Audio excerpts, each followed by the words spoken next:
കൂർക്കയും ചെമ്മീനും ചാറ് കറി വെക്കാൻ പോകണം കേട്ടോ.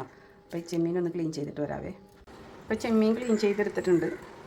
ഇതിലേക്ക് 2 പച്ചമുളക് കീറിയിടുന്നുണ്ട്, ആവശ്യത്തിന് ഉപ്പ്, കുറച്ച് മഞ്ഞൾ പൊടി ഇത്ര ഇട്ടിട്ട് ഇത് വെള്ളം ഒഴിച്ച് നമുക്ക് വേവിച്ചെടുക്കാം. അപ്പോഴത്തേക്ക് നമുക്ക് ഇതിനാവശ്യമുള്ള വെന്ത് വരുമ്പോഴത്തേക്ക് നമുക്ക് ഇതിനാവശ്യമുള്ള തേങ്ങ അരക്കാനായിട്ട് നാളികേരം അരച്ചെടുത്തിട്ടുണ്ട്. കുറുക്കൻ ചെമ്മീൻ നന്നായി വെന്തിട്ടുണ്ട്. അതിലേക്ക് തേങ്ങ അരച്ചത് ഇട്ട് കൊടുക്കാം. തേങ്ങ അരച്ചത് ഇട്ട് കൊടുത്തിട്ടുണ്ട്. ഇതിന് നമുക്കിനി വേറെ പണിയൊന്നുമില്ല, കടുക് പൊട്ടിച്ചാൽ മതി. കടുക് പൊട്ടിക്കുന്ന സമയത്ത് നമ്മൾ കുറച്ച് മുളക് പൊടി അതിലോട്ടിടും.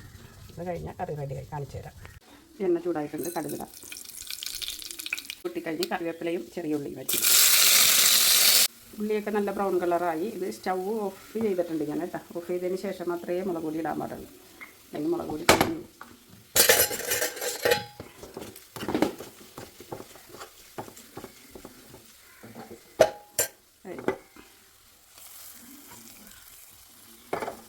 അപ്പം നമ്മുടെ കുറുക്ക ചെമ്മീൻ കറി റെഡി ആയിട്ടുണ്ട്.